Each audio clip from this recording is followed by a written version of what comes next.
Welcome to Conspiracy. I'm Taylor. And I'm Sammy. And we're here to unpack and analyze the world's best conspiracy theories. So buckle up and let's jump in.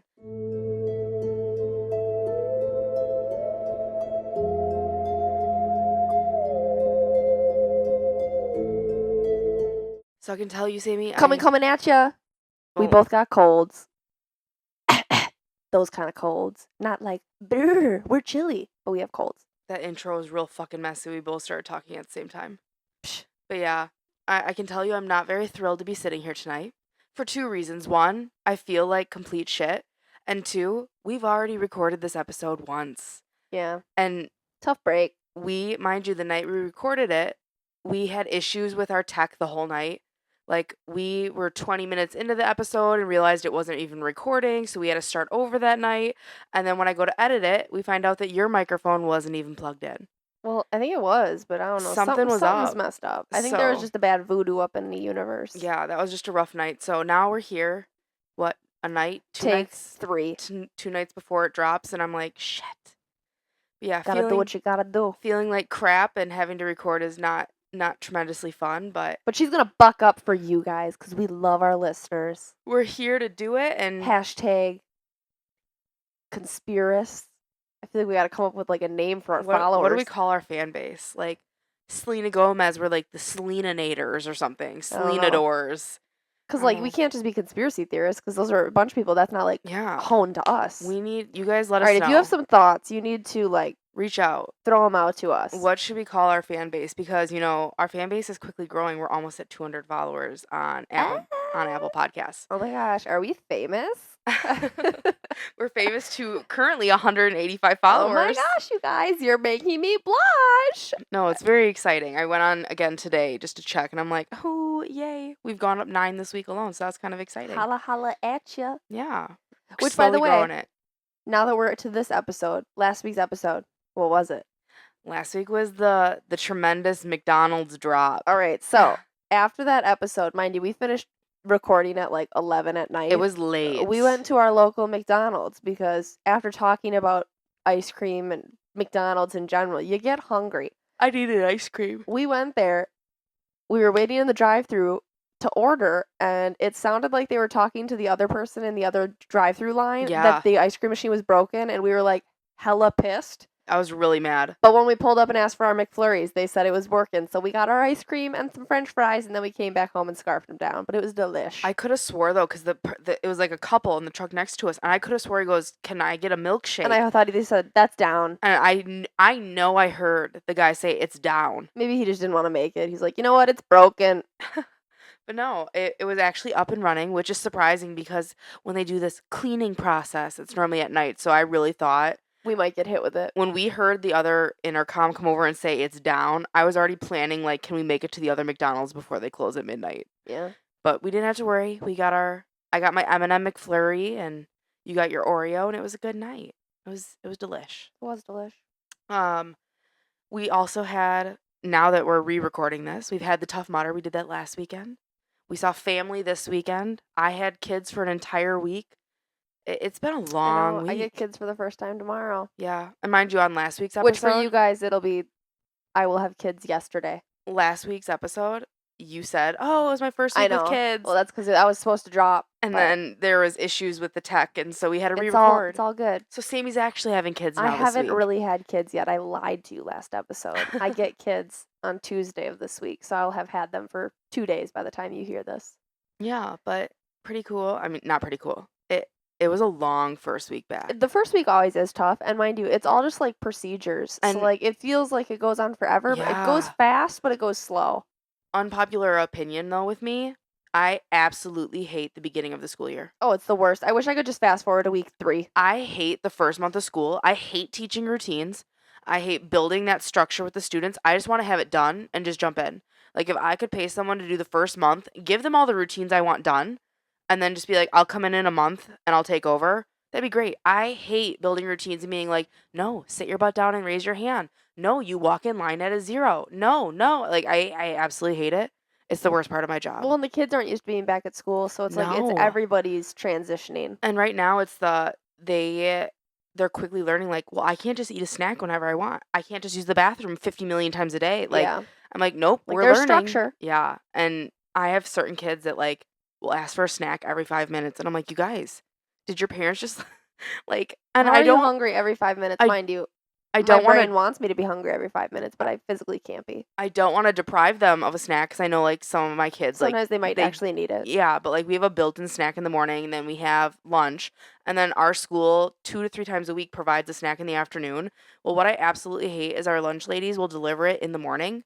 So then my Oh, so then it's students, sitting there for yeah. them. So my students are like, well, we have 2 morning snacks, and then we'll have an afternoon snack. I'm like, no, like sit down. My favorite though is I will pick them up from lunch, and within 5 minutes of being back in my room, they're like, do you have a snack? Shut the fuck up. Are you kidding me? You just ate, and like I watch them because I'm in the lunchroom with them. They eat everything on their tray, and it's a lot of food. They normally get like a main course and 3 sides and a milk. And they're still like, "Can I have a snack?" They're growing What? kids. Well, plus they see food and they go, I want that. I know. And I'm like, "No, that's the afternoon snack." And then I'll have some kids be like, "But I'm starving." I'm like, "Then you don't get one later." And then they'll sit there and be like, "But that's not fair." And I'm like, "You're getting your serving now, so you can take it now or you get it later, like one or the other." And then it's just a whole whining. Fourth graders, I can't complain. This year it doesn't look too bad, but I do have some whiners. And I'm just like, really? Get over yourself. Yeah. But I hate the first month. But anyways, trucking through. I'm hoping that I sleep tonight and this cold goes away so the second week is not hell week. But we will see. So, we do have some shout outs before I actually get back into this episode that you already know about because That's okay. I'll act just as excited as I usually do. I'm glad. We do have some shout outs, and this shout out is actually coming from a fan that has been with us from day one. Yas, queen. I love that he reached out to us on Instagram and he goes, I've been a fan from day one. Like, give me a shout out. And I must have just missed him in our Instagram follower list as I've been working through it. But, and I hope I say it right, it's Daniel Clifton Athy. Thanks for the follow and thanks for being an avid fan from day one. We love you. Super exciting. I'm going to go to now like the most recent because I think now we've hopefully covered everyone because we must have missed him somewhere in the shuffle. Yeah, I don't get it. We have a new follower, Ryan Sutherland. Thank you, Ryan. That name sounds familiar. It does sound really familiar. Ryan Sutherland. But maybe it's Keith Sutherland. He's a famous person. Keith Sutherland? Maybe that's why the name sounds familiar? I think Sutherland, that's why it sounds familiar. Okay. But maybe Ryan Sutherland. Maybe we know him. Ryan, do you live in Wisconsin? Let us know. Also, a shout out to another new follower, Kevin, Bernristro. Sounds right. Peso's Grill. Where does this guy work? He must own a restaurant. Holy shit, your food looks really good, Kevin. Is it Mexican? It sounds Mexican. It looks Peso's Mexican. Grill? Oh Pesos is like Mexican currency. Yeah, look at that food. Fire. He has like some rice. Ooh, that taco looks good. That looks like a shrimp and steak taco. Check him out, bro. Oh my god. If you're in his area, go hit up his food. It looks delicious. Yeah, are you in Wisconsin, Kevin? Because I want to come to your restaurant. Or can you just like mail me a meal? Put it in a hot box and mail it to me overnight. Is that a pancake? Oh, pancakes and bacon.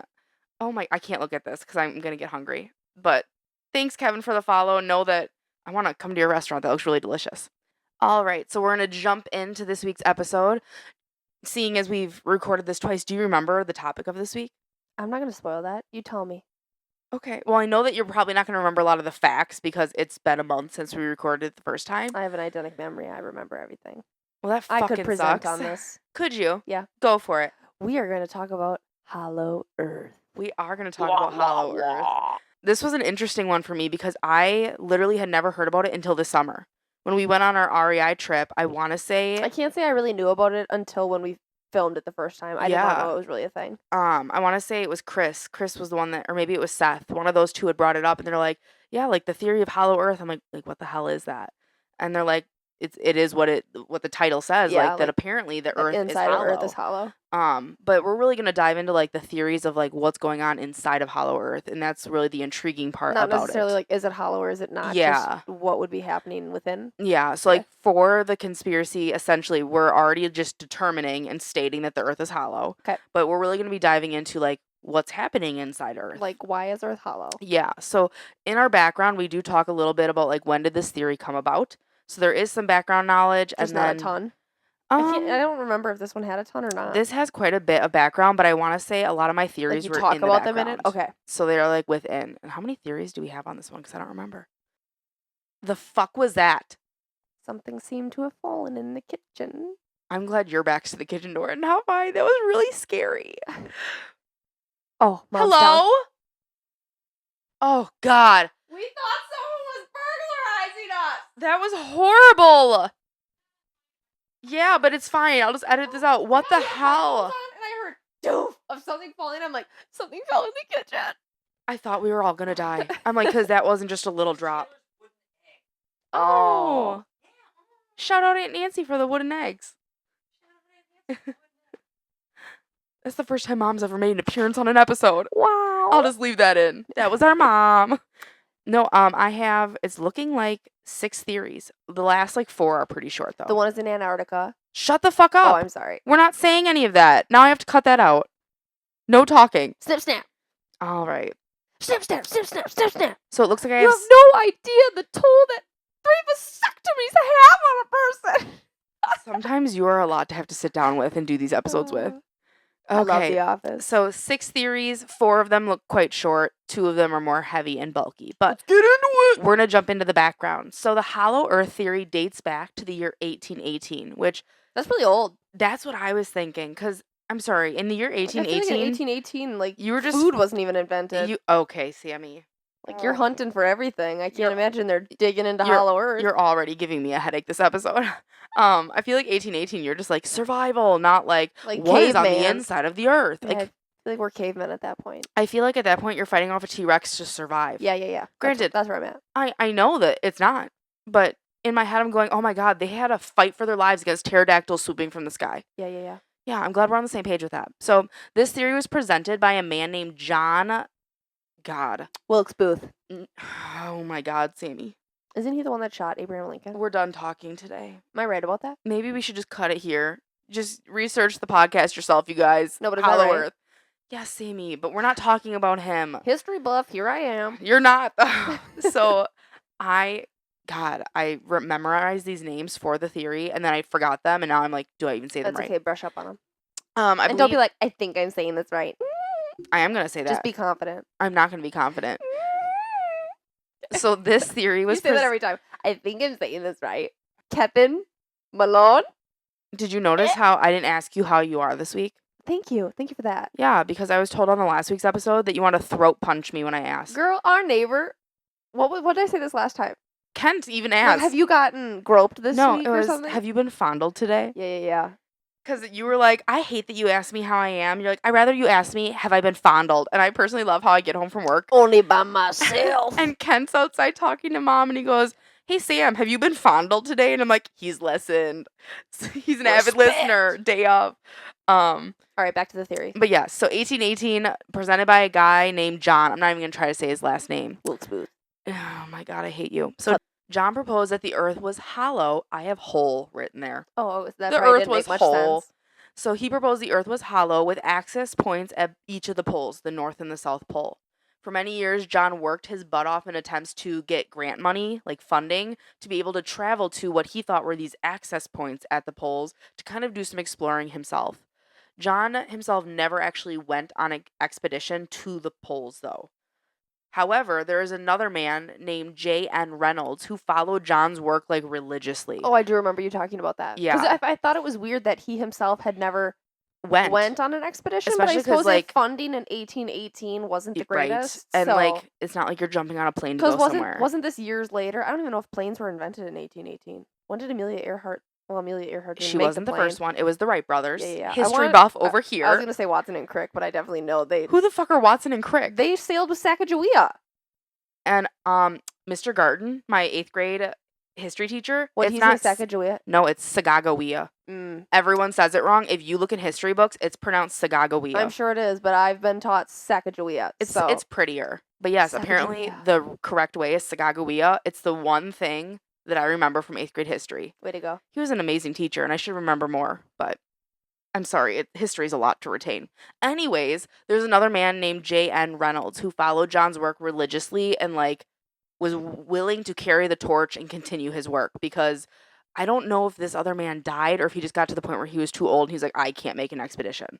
Why are you sitting there smiling like a freak? Because I was sitting there, I was like, I can't believe she didn't know who Watson and Crick were. Who the hell are they? I was sitting there they thinking sailed that with the her whole time. Yes. No, I've never heard of them. And mind you, Mr. Garten And then I probably was taught like, me that. I can't say it because then I'll interrupt her and then we'll have another tangent and then she'll get pissed at me and yell at me and blah, blah, blah. So then I just tried to internalize it, make the episode shorter, but I knew you'd call me out on it anyways. Sammy, we just know that we're filled with tangents, and if our audience can't stand the tangents, then they just don't listen. And that's fine. Okay, back to it. But yes, so he followed the work, he took the work on and continued it. He believed in his theories and worked on an expedition team himself. He was like, I want to make this happen. This Reynolds man went on to lecture on the topic in order to work towards gaining funding for the hopeful expedition that he wanted to take. Eventually, Reynolds went on an expedition to Antarctica. I'm surprised he went to the South Pole, not the North. I would have thought the same just because the North Pole's closer, because I believe he was stationed in North America when this was taking place. Yeah, that's a long trip. It was North America or Europe, I don't remember. But It's like cold as hell. you're like higher And back up. then, icebergs were a thing. They still are. They're just slowly melting. They're very rare, though. God damn it, Sammy, now I don't know where I am. So Sorry. he went on his expedition to Antarctica to find one of the pole's access points. Reynolds ended up missing out on what they call the Great U.S. Exploring Expedition that took place in 1838 and went till 1842. So, like, he went on his own because he was like, I can't wait for this funding that they keep going, oh, maybe you'll get it. Okay. And he just never did. So he just was like, fuck it, I'm doing it myself. With his own money? I'm assuming it was his own money. And from what I've been able to find, I think he was able to get a couple other men to just be like, let's tough it out together. Those are some good friends. But then, because I'd be like, have fun. Hope you don't get eaten by a polar bear. yeah, and yeah, like you said, you're going to Antarctica. Like I would have probably picked the other one because it's Well, and I'm closer. like, have you seen like that? What is it? South Sea TikTok or something? Oh, North Sea. That's Like North Sea. that. I'm Literally, like, nope. I'd crap myself if I entered that area. So he missed this great exploring expedition that took place for a solid 4 years. Which I'm like, I guess if you think about it, that's a realistic amount of time because I mean, you're sailing in a wooden ship. Like, let's be honest. And you're relying on the wind. So this expedition did not focus mainly on traveling to the Poles? I hate myself. It's okay. On traveling to the poles to find the access point. I think initially that was kind of like the main goal. Like, you're going to go find this to prove the hollow earth. But then I think the people that were providing funding and like the governments and the private investors were like, you're going to do some other things too. And then the focus kind of shifted. So this was after funding came through? This is like funding came through and it was the Great U.S. Exploring Expedition. Okay. And Reynolds is nowhere to be on this. Pivoted? Yeah. So their pivot focused more towards taking an adventure. They still wanted it to be like, this is an adventure you're going to explore. And the purpose was to research thousands of plants and animals that were unknown to the Western scientific community. Okay. So they were traveling down the east coast of North America and South America. And they were like going into the land, exploring the different plants and animals. And then eventually their endpoint was going to be Antarctica. Well, on this expedition, there was never any confirmation of finding a door, opening, hole, or portal, or an access point for Hollow Earth. All right. The initial I point, think they just totally pivoted and they're like, you know what? We're just going to make this an animal exploratory. which is really sad because like this, I mean, they probably added a lot of knowledge to the world, Yeah, but they did do a it lot of wasn't studying. what they were originally going to look for. Yeah, and I just feel bad because like these two men prior to them were like, they So into it? wholeheartedly believed it with their entire being. And then like, Did anything ever come of their research in the beginning? not really. Okay. Like it just talked about how they really presented on the theory a lot, but like neither of them, to my knowledge, ever actually got to one of these access points Okay. and were able to present anything on that. So back onto the conspiracy and kind of away from that expedition. Since the creation of satellite imagery, people have grown more intrigued by the notion that the Earth could potentially be hollow. The reason being is there's an image from satellite that came out in 2017 depicting a very large hole in the continent of Antarctica. And it's kind of like centrally placed in the continent, which it just looks a bit odd. The hole appears rather large and larger than any other hole that has appeared in years prior on satellite imagery. Okay. So it's slowly gotten bigger. And a lot of people are like, oh, it's just a hole in the ice. And that very well potentially could be it. But the weird part is, and things that conspirators really look at here, is when you look at the hole, it doesn't always look like there's like water in it. It looks very, very, very dark. And yes, it could be dark water, but a lot of people seem to think that it's an opening. Well, like shadows play a huge role. Yes. And so like we truly don't know, and I'll get to it. Until someone like goes there, I guess Yeah. you really don't know. And I 'Cause a can't- satellite can only tell you so much. Yeah, and I don't want to spoil stuff that comes up later, so I'm not going to even jump into what I was going to jump into.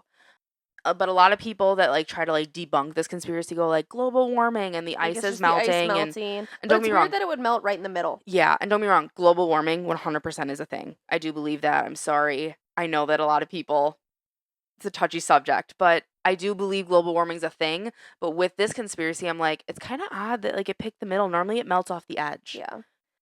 So a lot of people think like maybe the ice is just melting and it picked an odd place to kind of melt. Additionally, in the year 2017, a German research team went to Antarctica.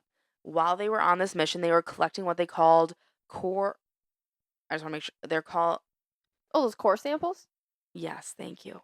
They're collecting core samples. These are ice samples They're from huge. deep within the ice. They said that they went all the way to the Antarctic seafloor. So, like, they are going really, really freaking deep. What they found shocked them, though. They found more than 60 different types of plants that would typically not be found in this region. They related these plants closely to what would be found in a rainforest, and they deemed the rainforest type, because there's multiple different types of rainforest, that would be found in northern Italy. Like, that's the climate that they would Okay. thrive in. Pretty hot. Yeah, something Which that is weird for Antarctica. you wouldn't see there. I mean, that would have been like millions of years ago, Yeah. but still. But yeah, they found over 60 different types, and I'm like, that's insanity. And granted, I know like over the years, like the earth has changed, and we used to be Pangea, one continent, and we broke off and things separated. So yes, things could have moved, but the fact that you were able to find all of that in a core sample, I thought was pretty neat. Over time, this theory has grown and changed, and one of those changes is that people think that there are more than two openings than just at the like to the center of the earth. Okay. So, like initially, this theory started, and they're like, there are only two access points, North and South Pole. But now this theory has kind of changed, and a lot of people are like, but there are more openings if you know where to look. So, one of these additional entrances happens to be in Kentucky at a place called Mammoth Cave. I think that's a national park. I think Mammoth Cave is like a part of a national park. I don't think I think Mammoth it's on Cave the side of my itself. water bottle. Maybe, I don't remember. But it's in Kentucky, and supposedly if and this is the weird part to me is like you have to know where to look and how to look for it because the people that supposedly can come from Hollow Earth, they like it's like a sense like you know exactly where to look for this thing and like Are they like aliens? we'll get to that later. Okay. But like me and you just wouldn't stumble upon it and be like, "What's this?" Like you really have to Well, be what if I believe it's there? Will it appear to me? I don't know. That's Okay. I'm still very unsure about that. I really think it's like a you have to be in the right place at the right time. You have to know what exactly to look for. Okay. And like you said, maybe you have to be a believer in it. I don't know. But people are It's like like Santa. this isn't something that you're just going to walk up and be like, "Hey, there's a door." And you just open the door and there's Hollow Earth. I'm going to just completely ignore your other comment. It is said that those seeking and are knowledgeable about this entrance will be able to enter. So maybe we're both seeking and we have some knowledge from this conspiracy that me and you can enter now. Yeah. According to the theory now in 2024, there are multiple different entrances throughout the world. Some have been made naturally, others have been man-made apparently. I don't know. Another piece of evidence that points to the fact that life could live below Earth's surface is that scientists have discovered there's a water reservoir that is stored up to 3 times the amount of water that is found on Earth's surface. This has been confirmed by NASA. So, like below the surface, and it's stored in multiple different types of minerals, but there's one mineral specifically, and I don't remember the name of the rock that stores this water. It's got to be porous. It is, but apparently, there's like 3 times. Can you imagine that amount of water? Like 3 times the Earth's There's surface. a lot of water on the Earth's surface. I know. It's insanity to me. And apparently we have found 3 times as much below the surface. That's wild. So a lot of people kind of sit there and go, well, water is one of the main resources you would need to survive. And when you look at the things that you need in order to survive, there are 3 to 4 basic things. One being you need food, you need water, you need sunlight, and if you're lucky, you need like a shelter. You could survive without a shelter, but ideally you want that shelter. So we've taken care of the water element. Science has proven it. NASA has stepped out and confirmed water has been found beneath the surface. So Hollow Earth would have a water supply. You're probably asking though, like, okay, you can't just live off water. You would need like a light source because you need a light source to grow food. You need a light source to do a lot of things. According to the main conspiracy with this inner Earth theory, is that we would have an inner sun, and this inner sun would be the core of the Earth. We know from scientific investigation that the core of planets tends to be made of different, elements. Minerals. Elements. And they're saying, and we know, I mean, if you know anything about science, in order to have like a core, like there's heat, there's all sorts of things working together to like make the core. I just always, when I teach this to my students, I talk about it like it's a bouncy ball. Like it's very condensed and it's tightly packed and it's made of these minerals and it produces heat. And we know that our Earth's core produces a shit ton of heat. Science has proven that. And apparently, this is what they consider the inner sun. And this would provide the heat you would need in order to live on hollow Earth. But they also are alleging that this is also a light source, that it's Okay. giving off light like our sun would, just on the inside of our planet. That would then provide sunlight, which you need sunlight to live, and sunlight would provide you a food source because you could grow plants, you could have livestock, you'd be able to have a food source on top of the water source. So that takes care of the three things. On top of that, if you're able to have a shelter, you could obviously, hopefully, create a shelter on the inside. Before we actually get into the theories, though, I want to talk about one more story that I have. And this is from a man named, well, he's Admiral. He was in the military, Richard Byrd. This man was the first man ever to fly over Antarctica.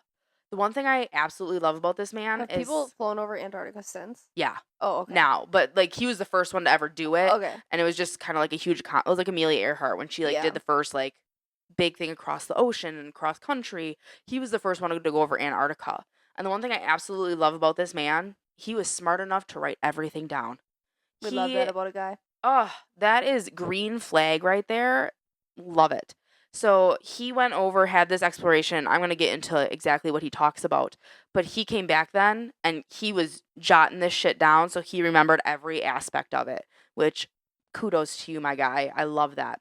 He wasn't someone that came home and started telling all sorts of different stories, though. That was the other thing I really liked, is like his story stayed consistent. Okay. He was military, he was an admiral, and he ended up flying over, saw some stuff, which we'll talk about, but then he went back to base and he went to his higher ups and started telling them this. And he was like, "This, I saw this." And they're like, "Shut your mouth. No one hears about this. This is classified by the government, and if you say something, you will be arrested." And knowing from there there'd probably be other things like torture and that, but he didn't say anything. So then he wrote everything down from there, and we'll talk about that in a second there. So he heavily documented his sightings. Within his journals, he talks about how he flew over a mountain range down in Antarctica. And when he got beyond that mountain range, he dipped down into Earth and witnessed a green valley with running water. So essentially, he flew up to Antarctica, and it looks like how it would look to us. And he's claimed that, and we know there's a mountain ranges down there. That's it's Yeah, there's mountain ranges yeah, there. it's I mean, documented. they're like snow covered Yeah. and ice capped, but He flew over one of these supposed mountain ranges, and he went down deep in. So it's kind of like like he into a just- valley. Yeah. And when he went over, he claims that he saw this green valley and there's water running like a river. And then he goes on to talk about there's like forested areas, and he was seeing animals that likely would have been in this region, and we have discovered bones and skeletons in this region. He went on to note that he thought it was very odd for this type of climate to survive in the harsh temperatures of the Arctic. He thought that was weird, but he also noted that like as he went in, it was like he was like going into Earth. So it wasn't like he was on the surface. It was like he was entering a whole new place. It's kind of like you go under a bridge, like on the other side of the bridge. Yeah. So it kind of leads us to assume that he was like going into hollow Earth. He listed some noteworthy animals, like the woolly mammoth. He claims that Like things that have gone extinct. yes, he like flew in and he was like seeing some of these things, and during this time we were slowly kind of starting to discover skeletons and fossils of these animals, so it wasn't like he was flying in going, "What the hell is that?" Is this like 1900s? I don't actually have a year on this. Okay, because I mean, it was like 1818 in the beginning when it first started. I'm assuming this journey took place in the early 1900s because I have a year we're going to talk about here in a second. Okay. So he notes down some of these animals. He continues to talk about how he flew further and further in and eventually discovered a city. After witnessing everything, he, like I said, then reported it to his higher ups, going, "This isn't right." Did he ever mention like people? He didn't really go into people. He just talked about what it looked like an ancient civilization. Okay. People never really were brought up, and Okay. so I don't know, maybe it was abandoned, maybe there were and he just wasn't seeing it, or he was in shock, who knows. Yeah. Told his higher ups said, "Shut your mouth." Lucky for us, he went back and wrote everything down, which amazing to him. The reason that I find this evidence extremely convincing is because his journal was not released to the public until years after his death, when his family found them in his estate. Mm. They weren't Because released. it's one thing for him to like subtly release them or say, "Hey, release this out." Yeah. And it wasn't something like he died and then it was like his family knew to release. Like, it was a long, long time after his death in the year 1965 that these things finally came They were out. digging through stuff. Yeah, I kind of got the vibe that it's like maybe stuff was put in storage and then they're like, it's time, let's do this. And then they were finally like, ooh, like we need to put this out there. So now we're going to jump into the theories. Theory number 1 is the most widely believed theory for what is taking place beneath the Earth's surface. I still couldn't fucking say that after like the 5th fucking time. That's kind of a tongue twister. The theory states that there is an ancient civilization living below the Earth's crust. So, like, this civilization has been going on, like, from dawn of time. Like, that is kind of what it's alleging. On top of having this ancient advanced civilization living below the surface, supposedly the world's most elite, people of extreme wealth, political power, and most intelligent scientists that we have are also privy to the happenings of what's taking place below the surface. So, like... Why the hell would celebrities be in that? I didn't say celebrities. I said the world's most wealthy, political power, and that's intelligence. Celebrities. Well, I'm thinking that there's some other stuff going on down there. Celebrities are big mouths. I feel like they'd share. Yeah, but it's kind of like the Illuminati. I feel like you shut your mouth. Yeah, maybe some bad voodoo will come on you if you Speaking of celebrities, eventually on one of our podcasts, we need to do an update because the Matthew Perry case. Yeah, some shit's hitting the fan. People been arrested. I 100%, he knew he was being killed.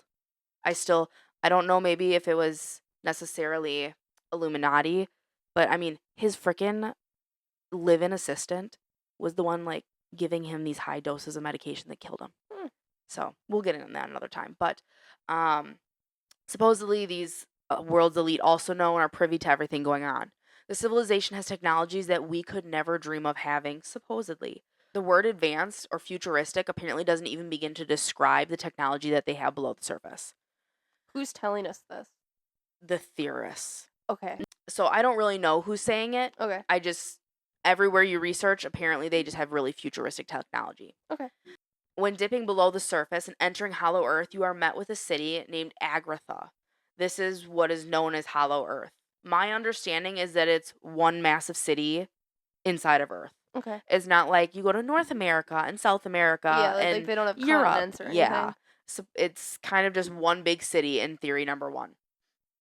It has been described as a city sculpted out of crystalline sculptures. This being one of the predominant minerals that's found within Earth. Therefore, they used it to construct their entire community. With a city called Agartha, the people are called Agrathins. Agrathins are not human, but instead an enlightened humanoid race. From the AI imagery that I have been able to find that supposedly depicts these humanoids, they are kind of like a mix between the human and an alien. They're very tall. They're depicted as very like skinny, tall people, kind of like Slender Man body. Ooh. But like they are depicted very, very tall. Okay. And their face it's round like a human head, and like the eyes are like very similar to a human eye, but a lot bigger.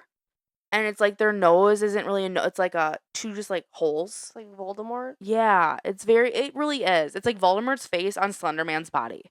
Scary. Is what the AI imagery, and granted, this is AI. So like AI is going based off the description you're giving them. Yeah. But supposedly that is what they look like. Kind of terrifying. I don't think I want to meet one of them. Here's how the theory number 1, though, describes the meaning behind the holes or the openings at the poles. Instead of these being entrances to Hollow Earth, it is a gateway where they conduct a barrier that works as a magnetic shield serving as a defense. Defense against what? I'm not entirely sure, but supposedly at these 2 poles, and we know that like there's magnetic powers. We know that, but supposedly they use those magnetic powers as a shield to protect Earth. I don't know what the hell they're protecting us from, but supposedly that's what those holes or access points are. Protect the inside of the Earth or protect the outside of the Earth? I think both. Okay. I think it's protecting us from shit outside, like in space. Okay. It's kind of the vibe I'm getting. Other life forms in the universe, who the hell knows? Another part of this theory is that the people in Agartha have and will continue to make appearances on what they call outer Earth, on the Earth's surface. Oh, okay, like where we are? Yeah, when needed to stop the human race from destroying the planet. So it sounds like they make appearances. So they're probably here right now? Yeah, probably. They make appearances like when it's absolutely necessary, but there was part of this theory where it's like, well, they can kind of shapeshift, and then other parts of the theory are like, well, they can't shapeshift. They look like humanoids. So I'm not getting a real clear, concise answer on that. Okay. But that's kind of theory number one in a nutshell. They live inside the Earth. They're a humanoid race. The access points at the poles are really a magnetic field protecting us from something, and that they make appearances when we fuck shit up. All right, that's solid. Theory number two is that, or sorry, theory number two goes hand in hand with theory number one. Theory number two suggests that within Hollow Earth, there is a teleportation technology that allows interdimensional travel. I loved this theory. It was really intriguing to me. Interdimensional travel, that was terrifying. It's terrifying, but it's like really freaking cool. Like, I don't want to do it, but I want someone else to do it and to tell me about it. Like, I don't have any desire to do it myself, but I want to hear about your travels when you do it. So this theory goes one of two ways. One, it ties to theory one, and the beings in Agratha have the technologies of teleportation for interdimensional travel, and they're the ones doing the travel. Or two, oh, that'd be pretty cool. That would be really freaking cool. Or like the second part of this theory number two is that Hollow Earth is simply a portal for teleportation technologies, and there is no ancient civilization living below the Earth's surface. So like people could teleport to Earth through this opening? Yes. Okay. So like there really is no Hollow Earth, but the Hollow Earth is being used for teleportation. So get from one dimension to another? Yeah. So like there isn't a civilization, but it's literally just used for teleportation. There has been speculation for years that something's been going on down in Antarctica, and this is a theory in itself, and I know eventually one day I'll have to complete it because I've started research on it. But apparently, many of the world's governments are working down there, and most of the continent is inaccessible to the public. Without government clearance, you can't go in large amounts of Antarctica. So, for example, let's just you get like a roped off little area. Yes. So let's say Antarctica is 10 square miles. They have like 1 square mile for the public. So like when you take those Antarctic cruises, yeah, and that way you can say I've been on Antarctica. There's like 1 square mile you can go on. And then like over to the side, there's 3 square miles for researchers. So like researchers that go down to watch wildlife and take those core samples. So then they have like their 3 square miles.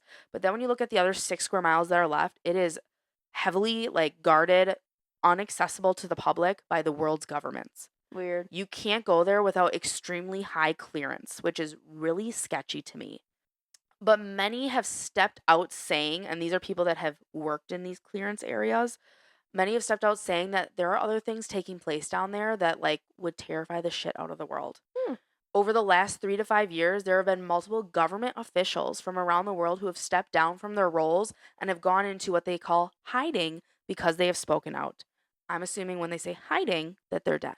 Okay. There is one man, and I don't have his name in here, and I should find it, and I can say it next episode. He is not in hiding, and he has no issue speaking out. Many of the stories that I'm surprised he hasn't been exterminated. And he has been on podcasts. He's been on national television. He speaks out on his own social media platforms, and I'm like, ooh, I'd be scared if I were you. And he doesn't hold back, which is kind of scary to me. So many of these stories that have been told have been shut down by governments, and the government stepping out going, they don't know what they're talking about, they're freaking crazy. There is one story, though, that I continue to find all over the internet on multiple sources that comes from this man that I was just talking about. He worked for the U.S. government. He was within the military, to be more specific. And like I said, don't have his name. I'll drop it next episode if I can find it.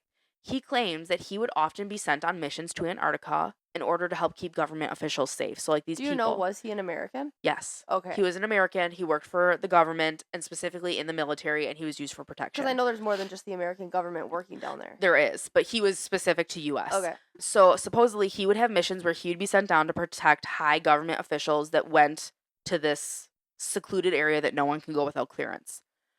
He says that when he was down there, he had witnessed things that are like out of this world. He goes, I myself had a very hard time comprehending some of the shit that I was seeing. He spoke about the technologies that communicated with extraterrestrials through laser beams that were shot into space. He said that these laser beams were shot into space all day, every day, all night. Like they are constantly in communication with other beings outside of our planet, possibly outside of like our universe. Did he see like laser beams come back? Or did he It's just like see a the back laser and beams forth. From what I'm understanding, it's both directions. Okay. He goes like it's like bonkers because like when you're down there, like you can see it. Supposedly, the only time these things aren't taking place is like, oh, there's tourism coming, Mm. and so like things kind of get shut down. He continues to say that Earth has been communicating with other life forms for years. Like this has been going on for years and years and years, and the government has just been going, it's not happening. Okay. What are you talking about? He goes as far to say that there was a rumor of teleportation technologies, which was kind of in the main theory, Yeah. and that he never had clearance to go down to that laboratory, but he was made well aware that it was there. Okay. So supposedly, this teleportation technology is kind of like being confirmed by him as well in theory number 2. That's it for theory number 2. So theory number 3 really ties to kind of like all the above theories and then a little bit more. So I don't have it on my phone right now. It's somewhere buried in there and I'm not going to find it. But when we recorded this the first time, I showed you this really beautiful map of supposedly what inner or hollow Earth looks Oh like. yeah, I remember. Yeah, and I'll post that on Instagram for you guys all to see because it is beautiful the way that they depict this. So this theory suggests that hollow Earth or inner Earth, I didn't say that right at all, that hollow Earth or inner Earth is a planet all of its own. It is a planet of Agritha, and it's its own human race or humanoid race. There are multiple different cities within hollow Earth, so that kind of differs from theory number Just the 1. one place. It kind of depicts it as like one massive continent inside the Earth, but it's broken up into like countries. Okay. There are complete ecosystems that thrive off of Earth's core, so like that sun, that inner sun, in order to survive and keep the humanoid race going. The map depicts that there are 2 central openings at the North and the South Pole, but additional openings around the world. Like I said, some being created by man, others just being naturally created over time. This map also indicates that there are certain parts of inner Earth that allow for higher technologies to perform better, meaning that teleportation technology, allowing for space and intergalactic space travel. And that's theory number 3. Okay. It was just kind of like, it was like the outside Earth on the inside. And it wasn't Okay. like separated into continents. It was like one massive continent with countries within it. Because let's be honest, inside of Earth is freaking huge. Like, Yeah. it is Like, it'd be gigantuan. weird for it to just be one city. I almost look at theory 3 and theory 1 connected because I feel like it can't just be one big city. Yeah. It's too big for that. So theory 3 kind of has a little bit more like, ooh, I like that a little bit better. So theory number 4 is more plain, simple, and to the point. It's that Earth is hollow, but sadly, it's no longer inhabited. So like at one point it was, and now it's just kind of left deserted and empty. Okay. But again, it's kind of like, oh, like a long time ago, a humanoid race did live in there, and we killed off the civilization, which would have made sense when I don't know, whoever the military guy flew in. Oh yeah. Because there was no mention in his journals of seeing people, Yeah. or even humanoids. So potentially he did see a civilization that he lived in. Unless they heard a plane and went, "Holy fuck, everybody hide." Yeah, because who knows if they would have even like known what that is. Yeah, they'd have been like, holy shit, are we under attack? But if there's some like higher civilization, I feel like they would have known something Yeah. of what we were doing outside. Yeah, so the theory is that maybe it was inhabited at one point and it's not anymore. Theory number 5 is also straight to the point that way back in the 1800s, Hollow Earth was discovered, and since being discovered, it has been used as a sense of security for the world's most elite. So this kind of goes back to like the Denver airport episode where there's like bunkers that supposedly the world's most elite have like a bunker type system that if the world goes to shit, they can go into Hollow Earth, they kind of stick it out there until everything out here calms down, and then they can come back, repopulate the Earth, and continue to live. Maybe from the Denver airport, there's a tunnel to Hollow Earth. Oh, that'd be so cool. Wouldn't that be kind of sick? We're gonna like have to tie these theories together. Yeah. That'd be really freaking epic. Oh my god, I'm gonna totally have to Google that now. But yeah, so that the world's elite, meaning those like high political powers, the wealthy, and supposedly these really high scientists that know what's going on, would know about this and that they have a bunker system, you'd live there, and supposedly within this bunker system, and I know that I think like Sweden has like the world's seed bank. Mm. So like we have like a seed bank, so like you have one of every plant and all that, so you can repopulate the earth once you can come back. And that's theory number 5. And our last theory, theory number 6, is essentially that the earth is not hollow. Oh, okay. Plain, simple, to the point.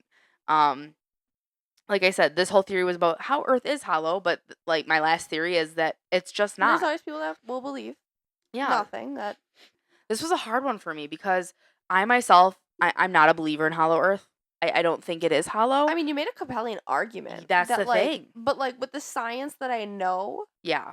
I find it hard to believe, but like with the guy that flew over Antarctica, Yeah. and he's like, well, I saw these things that really shouldn't be in Antarctica. Yeah. And And the yes, fact that, yes, he like, didn't see like people living there, so like but at one point they could maybe have. there's not things living there at this point in time, or Yeah. maybe not in that area. Maybe they're further in and he didn't go that far. Yeah. But like with the core samples and the plants and the Yeah. subtropical plants that Well, they were that and, like, finding. even the guy in the military that supposedly went down and kept people safe when they were Yeah. in the government Yeah. area, I'm like, there There's is compelling argument. there's whether it's like a bunker that we've created Yeah. in Antarctica for scientific purposes. Yeah. There's obviously something going on. Yeah. We just don't really know what. I myself, like I said, I don't necessarily believe that there's like a civilization living inside the earth. I think scientifically At this current it moment in time, can't. yeah. I don't even think anything's happening at the North Pole. I think it's all Antarctica South Pole based, and I think if there is any element of hollow earth, it has been created by us. And I'm curious to know, like, are we communicating with? I mean, he's claiming that we are, I mean, like, but like, the what's government's going come out on? and told us extraterrestrials are a thing. Yes, they have. But for us to be actively communicating with them is a totally different Well, especially because I feel like venture. our communication would be so vastly different. Because they're going to be way more advanced than we are. Like, I'm sorry to say, maybe they can dumb it down for us. human race is not very and intelligent. Talk to us. Like, I'd like to think that we're communicating. I really want the teleportation technologies to be real, like interdimensional travel. That'd be epic. I don't want to do it, but I want to hear all about it. I guess if I had to pick one that I believed, I'm gonna kind of lean more heavily towards that, like the government's doing something down there. A civilization would be epic, but I'm also like, I don't I'm want gonna them. believe that there's Slender Man looking people down there. I don't want humanoids. That's so creepy. It's so scary. Right? If you let them know you respect them, they will respect you, I don't know. and we'll live in harmony. I feel like they're not gonna like me too much, but you know, Maybe never they can know. save us from our own demise. I sadly, I think it's almost too late for that. I think we've royally screwed some stuff up here. But so tell me, what do you believe? And this is a nice long one. I really had to like make this paragraph sound nice, and I've said it once when we recorded this the first time. Let's see if I can say like a story again. So, what do you believe? Didn't we already answer this? I had to ask the fucking public, Oh, Sammy. okay, go ahead. Let me have my moment. I always let you do this. So, what do you believe? Is the Earth hollow and home to a humanoid being that's surviving in its very own inner Earth? Is inner Earth being used as a government base in order to communicate and travel within our galaxy or even outside of our galaxy? Was hollow Earth used at one point but is no longer in use now or being inhabited? Is it being used as a bunker system for the world's most elite? Or is the Earth simply not hollow? So yeah, You're asking the public. I am asking the public after you yelled at me. What are you doing? Didn't we already answer this? So guys, tell us what you believe. Anything else you want to add in before we... I feel like we clinched her off. Yeah. So guys, tell us what you believe, what your thoughts are on Hollow Earth. Please remember to subscribe to our podcast and leave a review. Like us on Facebook and Instagram at Conspiracy Podcast 1. And remember to tune in for next week's episode, which will be posted on Wednesday. Deuces.